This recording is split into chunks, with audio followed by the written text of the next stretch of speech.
Hello, I'm Benny Westside, and welcome to the crash course for Agatha Harkness. Today we're going to talk about her abilities, T4 upgrades, ISO 8 options, um, how far you should build her, Dark Dimension prospects, and I'm also going to discuss my plans. Hopefully, this will help you make more informed decisions now that she's reworked and maybe you're getting ready to build her. Before I start, I want to say I do make these Crash Course graphics along with the Crash Course videos. This is more of a snapshot for you to have as quick reference. You can take a screenshot, but I will link it down below if you want to support with a like. And then in the video, we go into a little bit more detail. I talk about my reasoning behind all of these decisions you see here. So they're very complementary to each other. Alright, with that, let's get into it. I like starting with the abilities, and we're going to go ahead and look at her passive. Salem Survivor. This kit was written when kits were getting really inflated, and you can see that. Alright, on spawn, gain 2 death proof. When this character or any Darkhold or Nightstalker ally drops below 30%, she has a big reflexive support ability, clear disrupt, flip 4 debuffs, apply defense up and stealth, and barrier that character for 30%. This stealth is pretty annoying, and we see this time and time again in PvE content where she will just hide somebody and it'll, or even in PvP, it'll be pretty tough to go hit that character, especially on Darkhold where they have Safeguard as well in the early turns. Now they're adding 4 more characters that she does this to, so it's gonna be frustrating. When any enemy drops below 30%, now she has a reflexive aggression, and this is basically Black Bolt, just much better. She's gonna attack for 100% piercing, flip 3 buffs into debuffs, apply disrupted, and she's also gonna apply deflect, +1 deflect to all Darkhold and Nightstalker allies. At the end of any turn, if she has taunt, she's gonna gain stealth. She has a focus passive. This is gonna be rare going forward, but she does have it for the whole team, 50%. And then she also has 25% drain that she gives to Darkhold and Nightstalker allies. I think this is essential because this team doesn't have consistent healing. They have Agatha's ultimate, one ability that is on a long cooldown. Granted, this team does have ability generation, but it might be farther off than you would like. She has this passive healing once when that single character falls below 30%, just once. Oh, actually, she doesn't even heal. She barriers them. Yeah, she doesn't even heal. Okay, so there's that. And then the only other thing is they have in raids a regen from Oath, and then beyond that it's just drain. Blade gives 25%, I believe, or 20%, and Agatha gives 25%. So you really want to stack that. That way your characters are healing as they keep doing damage, and you're not needing healing. That's basically the MO for Alpha Flight. They don't have any healing abilities. They just rely on drains. That said, that team I think has 150% drain, if I'm not mistaken. And that's what's sustaining them. Over here, we're only about 45%. So that's why I think this ability is essential. I don't think you should skip this one. Alright. Her ultimate comes ready. It's on a 10-turn cooldown, but she has some mitigating factors. Let's talk about it. Attack all enemies for piercing damage. That's really nice. Bonus attack twice for more piercing. Apply heal block and defense down, or offense down, sorry. Heal self and all allies for 35. It's tag blind, and she's gonna have high new meta stats. So this is gonna be a good chunk of healing. Bury yourself and all Darkhold Nightstalker allies. Uh, Gain 2 energy for each mystic enemy, up to 6. So you could foreseeably reduce the cooldown on this to 4 if you're facing a lot of mystics. It depends on the wave that you're facing. And then this attack also gains extra focus per mystic enemy. The T4 adds 20% extra barrier, and I would recommend this definitely because, as I said, there's less healing on this team. Barrier is going to be a good function to have. And then she also applies stun to the highest damage Hero Mystic Blaster and Hero Mystic Controller enemies. In the current meta, these are characters like Cosmic Ghost Rider, Ghost Rider Robbie, Silver Surfer. Who else? Odin would have qualified, but he's immune to stun.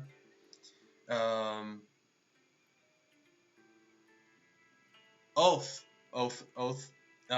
Initially, this was a direct call out to the Eternals, but now those characters are who would be affected by it. I feel like we got a Hero Mystic Controller really recently. Oh, yeah, Ghost Rider Cosmic. I'm blanking. If you think of any currently meta characters that qualify for this, please let me know in the comments. Yeah, I'm blanking. Maybe we can go into the roster and filter. I think I'm gonna call this almost essential. That barrier I think is really valuable, and then having that stun. It's not targeted stun, unfortunately, but it also means if you're stuck behind a taunt or somebody's under stealth, but they qualify, they're still gonna get stunned. I like this, and just that barrier I think is really valuable. Alright, now we're looking at her special. Attack, this is on a 4-turn cooldown. Attack primary for piercing applies slow. If the target has slow, bonus attack for piercing and apply stun. If the target has stun, bonus attack for piercing, and then prolong all debuffs except ability block and stun by 1. It's basically just a multi-hit. It's where, like, if the first slow landed, or if they already had slow, then she's gonna bonus attack. If that stun lands, then she's gonna bonus attack. It's nice. The T4 upgrade adds 60% piercing to all attacks. I think that's nice. It's not essential by any means, but it's a nice upgrade. It's a good chunk on a triple hit, 60% for a character with the current meta stats. Yeah, I would recommend this. Alright, now her basic, Witchcraft. Attack primary target for piercing. If the target is Mystic, deal 5% of the target's max health. This is basically like Nebula's basic, or Photon's basic. It's not a health steal, but it still does percent damage. Apply +1 deflect up to a maximum of 3 to self and all Darkhold and Nightstalker allies. Call 1 random adjacent Darkhold or Nightstalker ally. However, the ally for an assist, however, they get reduced damage. The T4 adds extra piercing, and then in Arena, which we're never going to use her anymore, she's going to instead call 2 adjacent Darkhold allies. A single target, 65%. It's fine. I think this is an easy skip. Alright. Yeah, so those are the T4s. Now looking at ISO 8. Actually, before we go to ISO 8, let's do this. Mystic Hero.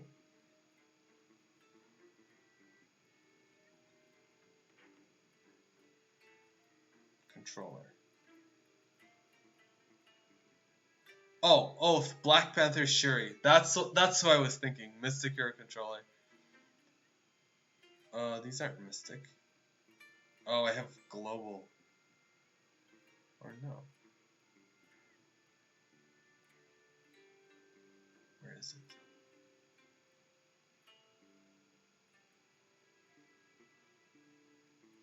I guess that's it. Cosmic Ghost Rider, Black Panther Shuri, and Oath. Now let's clear controller and look at blasters. Noir, yes. Noir, Silver Surfer, and Ghost Rider Robbie. Icarus and Cersei, sometimes we might see them, but it's not going to matter that much. So it's those three characters who are, you know, valuable stuns, I would say. Yeah. Alright, in terms of ISO 8, her ultimate is a multi-hit. Not only is she hitting everybody, she's hitting 3 times. Her special is a single target, again hitting 3 times. She has passive aggression. She's an easy raider. Back from the Darkhold days, she was already a raider because of that, and Doctor Strange's passive. I think she's going to continue with that very well. If you don't remember, Doctor Strange gives 50% crit chance and 50% crit damage. With Raider, that goes up to 90% crit chance and 200% crit damage, which is insane. So she's a good Raider. In the meantime, currently, while the team isn't out, I think she's going to work really well with Doctor Strange Heartless. With the new damage stat and everything being piercing in her kit, this is going to be really, really delicious.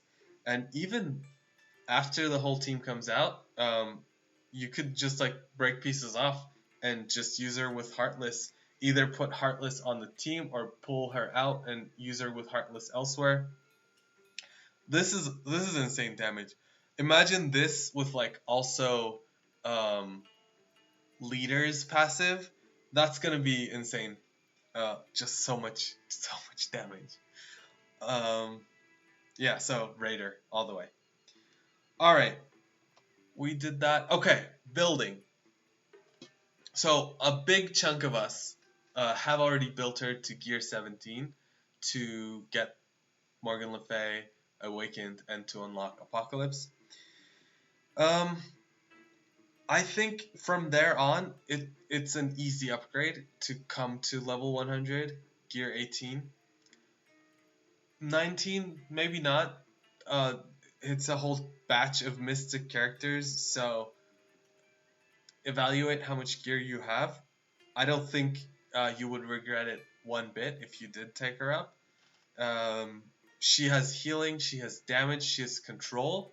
So stats, she will make use of all of it. So yeah, keep in mind, you don't need this team for the current raid if you have Mephisto.